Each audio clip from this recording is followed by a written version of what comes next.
Hello વિદ્યાર્થીઓ, good afternoon. ચલો, કેમ છો બધા? મજામાં? ઓકે. તો વિદ્યાર્થીઓ, આપણે લાસ્ટ લેક્ચરમાં છે તે આપણે નેગેટિવ અને ઇન્ટ્રોગેટિવ સ્ટ્રક્ચર જોયા હતા, બરાબર? એટલે કે આપણે સિમ્પલ પાસ્ટ ટેન્સનું એક્ટિવ પેસિવમાં નેગેટિવ અને ઇન્ટ્રોગેટિવ છે તે આપણે લાસ્ટ લેક્ચરમાં સમજ્યું હતું અને એના વિશે આપણે માહિતી મેળવી હતી, બરાબર? ચાલો, તો હવે આજના લેક્ચરમાં આપણે શું કરવાનું છે, તો આપણું નેગેટિવ, પોઝિટિવ, ઇન્ટ્રોગેટિવ ત્રણેયનું એક્ટિવ પેસિવ આપણે શીખી લીધું છે, બરાબર? આજના લેક્ચરમાં આપણે જોશું WH ઇન્ટ્રોગેટિવ સ્ટ્રક્ચર, એટલે કે WH વાળી વાક્ય રચના, બરાબર? આજે આપણે WH વાળી વાક્ય રચના છે તે શીખવાની છે, બરાબર? હવે WH વાળી વાક્ય રચના છે, બરાબર? એટલે કે WH ઇન્ટ્રોગેટિવ સ્ટ્રક્ચર, WH એટલે WH, ઇન્ટ્રોગેટિવ એટલે પ્રશ્નાર્થ, સ્ટ્રક્ચર એટલે વાક્ય રચના, એટલે કે WH વાળી આપણે વાક્ય રચના, પ્રશ્નાર્થની વાક્ય રચના WHની શીખશું. ચલો, હવે આપણે એની વાક્ય રચના જોઈએ. તો એક્ટિવની વાક્ય રચના છે એ શું છે, તો એ સમજાવું. ચલો, એક્ટિવની વાક્ય રચના આપણી એવી છે, WH plus did plus subject એટલે કે કર્તા પ્લસ V1 એટલે કે ક્રિયાપદ પ્લસ ઓબ્જેક્ટ એટલે કે કર્મ plus other words question mark એટલે કે અન્ય શબ્દ. ચલો, શું કીધું છે? WH plus did plus subject એટલે કે કર્તા પ્લસ V1 એટલે ક્રિયાપદનું મૂળરૂપ પ્લસ ઓબ્જેક્ટ એટલે કર્મ પ્લસ અધર વર્ડ્સ એટલે અન્ય શબ્દ અને ક્વેશ્ચન માર્ક. તો આ આપણી છે એક્ટિવ વોઇસની વાક્ય રચના. ચલો, હવે આપણે પેસિવ વોઇસની વાક્ય રચના જોઈએ. તો પેસિવ વોઇસની વાક્ય રચનામાં આપણને શું કીધું છે? તો WH એઝ યુઝ્યુઅલ, બરાબર? એક્ટિવમાં હોય એટલે એ પેસિવમાં પણ ઈ જ આવે. પછી ડીડની જગ્યાએ આવશે વોઝ વેર, બરાબર? ડીડની જગ્યાએ શું આવશે? વોઝ વેર, બરાબર? Plus object. ચલો, વોઝ વેર શું છે? બરાબર, આપણું ભૂતકાળનું, ટુ બીના ભૂતકાળના ક્રિયાપદ, ટુ બીના રૂપ, બરાબર?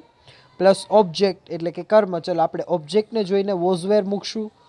પ્લસ V3 એટલે ક્રિયાપદનું ભૂતકૃદન પ્લસ બાય, બરાબર? પ્લસ સબ્જેક્ટ એટલે કે કર્તા પ્લસ અધર વર્ડ્સ એટલે અન્ય શબ્દ પ્લસ પ્રશ્નાર્થ ચિહ્ન. ચલો, આટલું સમજાણું બધાને? ઓકે. ચલો, શું કીધું છે? WH plus was were plus object plus V3 plus by plus subject plus other words question mark. ચલો, ઓકે, ક્લિયર? તો આ આપણી વાક્ય રચના છે, બરાબર? ચલો, એક વખત રિવાઇઝ કરું છું.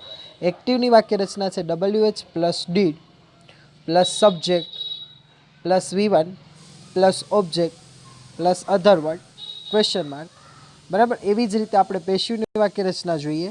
પેસિવની વાક્ય રચના છે WH plus was were plus object plus V3 plus by plus subject plus other word question mark. ચલો, આટલું સમજાણું બધાને? ઓકે. ચલો, હવે એનું એક્ઝામ્પલ છે, એક્ઝામ્પલ સમજાવું છું. ચલો, એક્ઝામ્પલમાં ધ્યાન આપજો બધા, બરાબર? ચલો, એક્ઝામ્પલમાં શું કીધું છે? Why did she eat an Apple. ચલો, શું કીધું છે?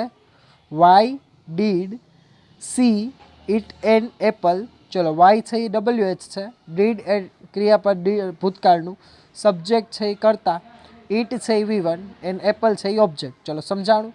Why did she eat an Apple, તેણે સફરજન શા માટે ખાધું? એનું ગુજરાતી શું થશે? તેને સફરજન શા માટે ખાધું? એટલે કે Y did she eat an Apple, તેણે સફરજન શા માટે ખાધું? ચલો, હવે આપણે એનું પેસિવ કરીએ, બરાબર? ચલો, એનું પેસિવ શું થશે? ચલો, વાયનું વાય એમને એમ રહેશે એઝ યુઝ્યુઅલ. ચલો, હવે આપણું કર્મ કોણ છે? An apple. તો એન એપલને જોઈને આપણે વોઝવેર મૂકશું એટલે શું લાગશે? વાય વોઝ એન એપલ, બરાબર? શું કીધું છે? Why was an Apple. ચલો, પછી શું આવશે? V3. તો V3 કોનું થશે? V1 ઇટનું. તો ઇટનું V3 શું થશે? ઇટન, બરાબર? પછી બાય અને ચલ આપણું સબ્જેક્ટ છે સી, તો સીનું ઓબ્જેક્ટ, બરાબર, લાસ્ટમાં જશે તો શું થઈ જશે? હર, બરાબર? એટલે શું થશે? Eaten by her. એટલે શું થયું? Why was an apple eaten by her, કે તેના દ્વારા શા કારણે અથવા તો શા માટે સફરજન ખવાણું? તેના દ્વારા શા માટે સફરજન ખવાયું? ક્લિયર? તો આ આપણી પેશિવની, બરાબર? Why did she eat an apple, અને એનું પેસિવ શું કર્યું?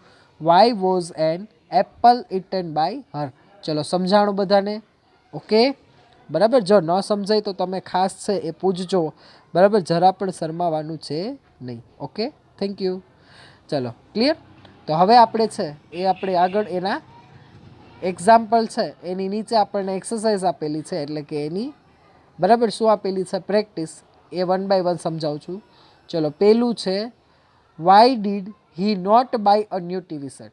ચલો, આમાં વાય છે એટલે કે પ્રશ્નાર્થી છે ને સાથે સાથે નકારી છે.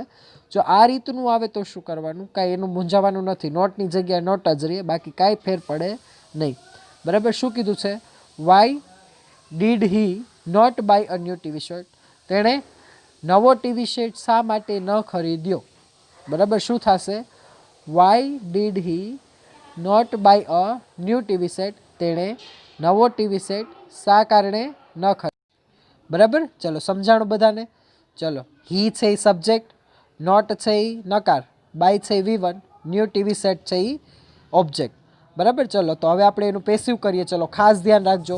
ચલો, વાયનું વાય એમને.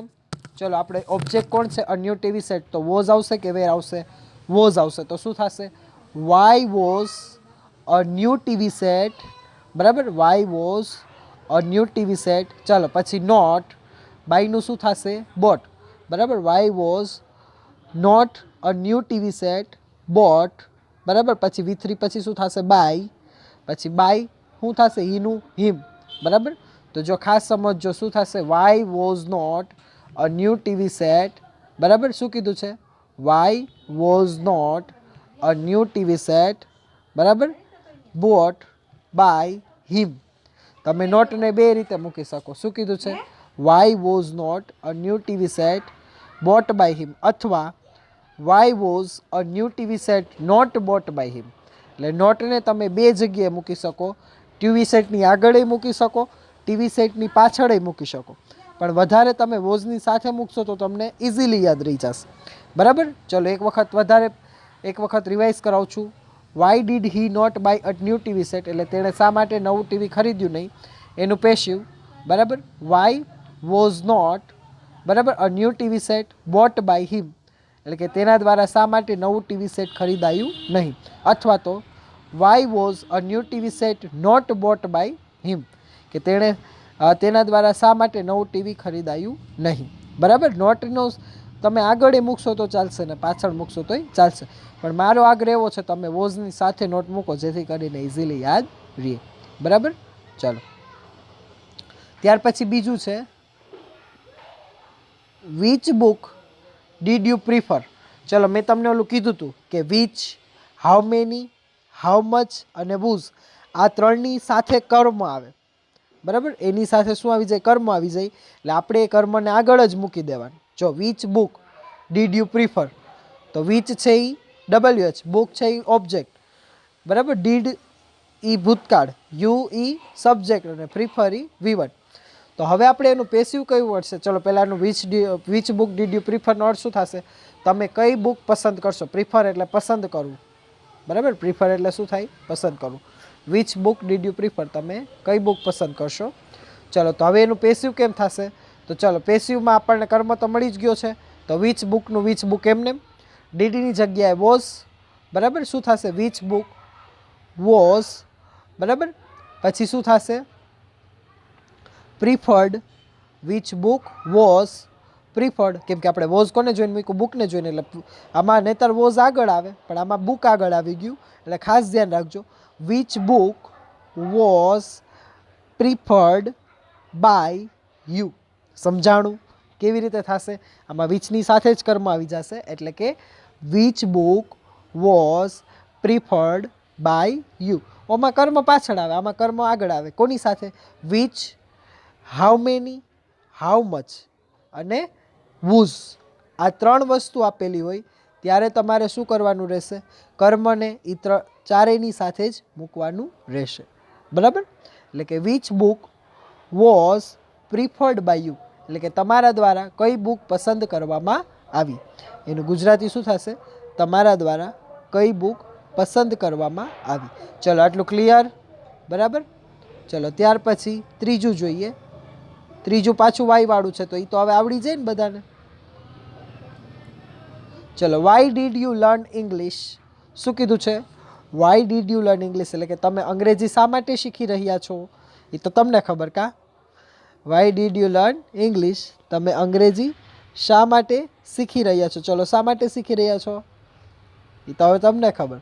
ચલો યુ છે subject, learn V1 English object. તો ચલો શું થશે, વાય ઇંગ્લિશ છે ઓબ્જેક્ટ, તો એની સાથે શું લાગશે, વોઝ. તો વાય વોઝ ઇંગ્લિશ. ચલો લર્નનું V3 થશે લર્ન્ટ બાય યુ. શું થશે, why was English learnt by you, કે તમારા દ્વારા અંગ્રેજી શા માટે શીખવામાં આવી રહ્યું છે, તમારા દ્વારા અંગ્રેજી શા માટે શીખવામાં આવી રહ્યું છે. શું થશે, why was English learnt by you. Clear. ચલો ત્યાર પછી છે ચોથું, how did you like this grammar book. તમને આ ગ્રામર બુક કેવી રીતે ગમે છે, બરાબર, તમને આ ગ્રામર બુક કેવી રીતે ગમે છે. ચલો હા, you subject like V1 this grammar book object. તો એમાં શું થશે, હાઉનું હાવ એમને. ચલો ધીસ ગ્રામર બુક એટલે વોઝ આવશે. How was this grammar book liked by you. શું થશે, how was this grammar book liked by you. શું થશે, how was this grammar book liked by you. પછી લાસ્ટ છે, when did she buy the ticket. બરાબર, શું કીધું છે, when did she buy the ticket. ચલો see subject by V1 ticket ઈ ઓબ્જેક્ટ. તેને ક્યારે ટિકિટ ખરીદી હશે. શું થશે, તેને ક્યારે ટિકિટ ખરીદી હશે. તો ચલો વેનનું વેન એમને. તો when was the ticket bought by her. શું એનું પેસિવ થશે, when was the ticket bought by her. ચલો આટલું સમજાણું. તો અહીંયા WHની વાક્ય રચના અને એના એક્ઝામ્પલ અને તેની પ્રેક્ટિસ પૂરી થાય છે. ચલો 5 મિનિટનો સમય આપું છું, જોઈ લ્યો. ઓકે, ત્યાર પછી આપણે વાળું જોઈએ. ચલો બરાબર રીતે જોઈ લ્યો.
ચલો જોવાઈ ગયું બધાને?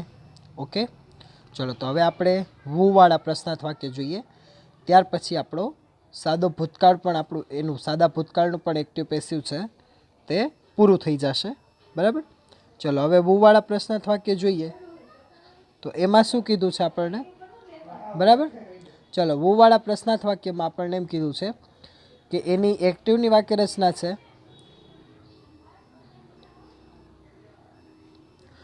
વુ plus V2 plus object plus other word. બરાબર, વુ પ્લસ V2 એટલે કે ક્રિયાપદનું ભૂતકાળનું રૂપ પ્લસ ઓબ્જેક્ટ, બરાબર, પ્લસ અધર વર્ડ. બરાબર, ચલો વુ એટલે કોણ, V2 એટલે ક્રિયાપદનું ભૂતકાળનું રૂપ, ઓબ્જેક્ટ એટલે કર્મ, અધર વર્ડ એટલે અન્ય શબ્દો અને પ્રશ્નાર્થ ચિહ્ન. ચલો હવે પેશિવની વાક્ય રચના જોઈએ. વુનું પેશિવ શું થશે? By whom. બરાબર, વુનું પેશિવ થશે બાય વુમ. વુની એકની વાક્ય રચના જ અલગ રીતે થાય છે એટલે એ ખાસ તમારે યાદ રાખવાની છે. બરાબર, બાય વુમ પ્લસ વોઝવેર. ચલો વોઝવેર કોને જોઈને મૂકશું? ઓબ્જેક્ટને જોઈને. બરાબર, એટલે who plus by whom plus was were plus object એટલે કે કર્મ પ્લસ V3 એટલે કે ક્રિયાપદનું ભૂતકૃદન પ્લસ અધર વર્ડ્સ એટલે કે અન્ય શબ્દ પ્રશ્નાર્થ ચિહ્ન. ચલો શું કીધું છે? By whom plus was were plus object એટલે કે કર્મ પ્લસ V3 એટલે ક્રિયાપદનું ભૂતકૃદન પ્લસ અધર વર્ડ એટલે અન્ય શબ્દ પ્રશ્નાર્થ ચિહ્ન. ચલો આટલું ક્લિયર બધાને? ઓકે, ચલો હવે એનું આપણે એક્ઝામ્પલ જોઈએ. એક્ઝામ્પલમાં શું આપેલું છે? વુ સેંગ અ સોંગ. ચલો વુ એટલે કોણ, સેંગ એ સિંગનું V2 છે એટલે ગાયું, સોંગ એટલે ગીત. શું કીધું? વુ સેંગ અ સોંગ, કોણે ગીત ગાયું. બરાબર, વુ સેંગ અ સોંગ, કોણે ગીત ગાયું એ આપણું છે એક્ટિવ. ચલો એનું પેસિવ કરીએ તો વાક્ય રચના મુજબ બાય વુમ. બરાબર, બાય વુમ થશે. ચલો ઓબ્જેક્ટ કોણ છે? અ સોંગ, તો એને સાથે શું આવશે? વોઝ. તો by whom was a song. બરાબર, by whom was a song. ચલો પછી V3, સિંગનું V3 શું થાય? સંગ. બરાબર, સિંગનું V3 સંગ. ચલો અધર વર્ડ નથી એટલે ડાયરેક્ટ શું આવશે? Question mark. ચલો શું કર્યું આપણે? By whom was a song sung. બરાબર, શું કીધું છે? By whom was a song, કે આ સોંગ, આ ગીત કોના દ્વારા ગવાણું. બરાબર, ગીત કોના દ્વારા ગવાણું. ચલો આવડું બધાને પેસિવ એક્ટિવ. બરાબર, વુ સેંગ અ સોંગ, ગીત કોણે ગાયું? તો એનું passive by whom was a song sung, કે ગીત કોના દ્વારા ગવાણું. ક્લિયર? ચાલો, બરાબર છે? ઓકે,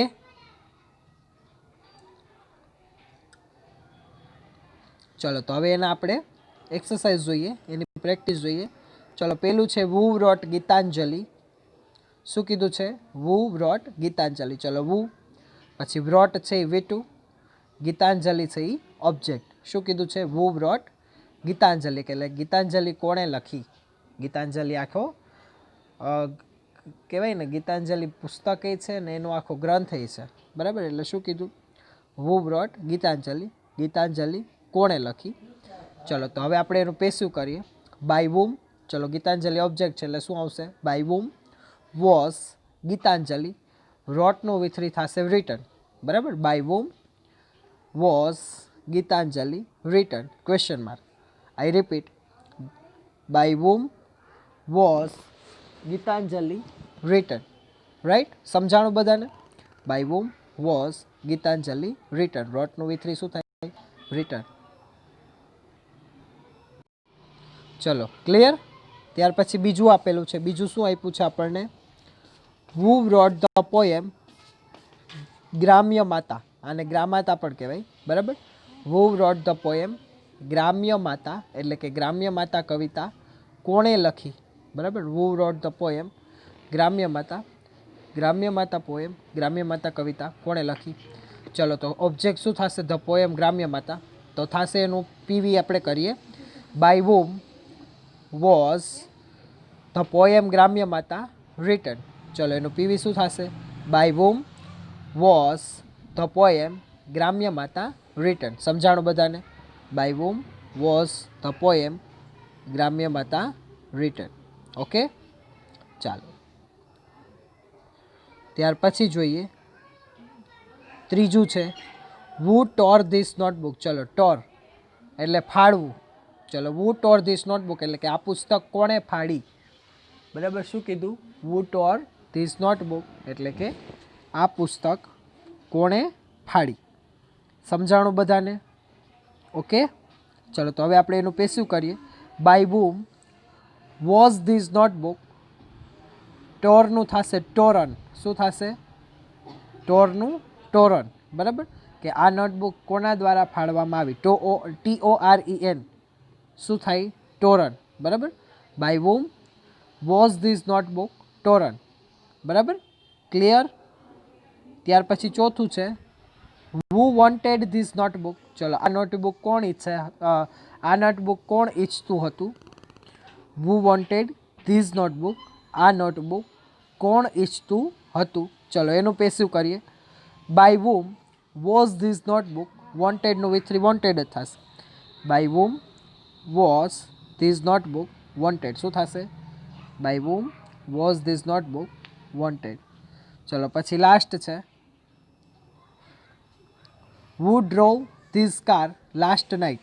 ચલો આમાં આપણને અધર વર્ડ આપ્યું છે who drove this car last night. ચલો who એટલે કોણ? ડ્રાઈવનું વી ટુ ડ્રોવ એટલે હાંકતું હતું. ધીસ કાર એટલે આ કાર. લાસ્ટ નાઇટ એટલે ગઈ રાત્રે, એટલે આગલા દિવસની રાત્રે. who drove this car last night. ચલો એનું પેસિવ શું થશે? By whom was this car driven last night. ચલો ડ્રોવનું વી થ્રી શું થશે? ડ્રાઈવન.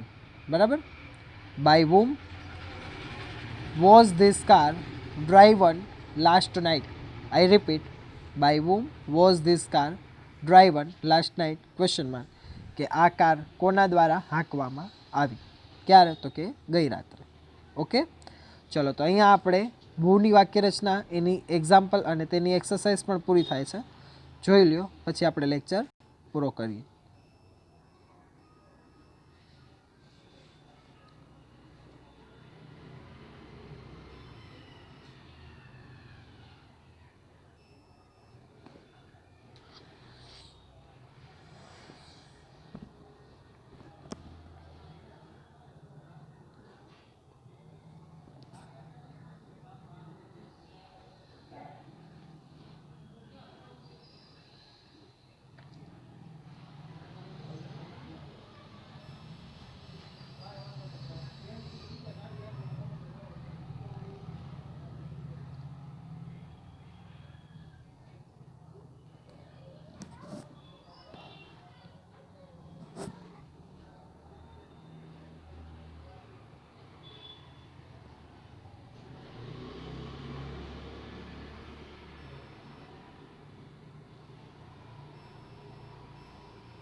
ચલો જોવાઈ ગયું બધાને?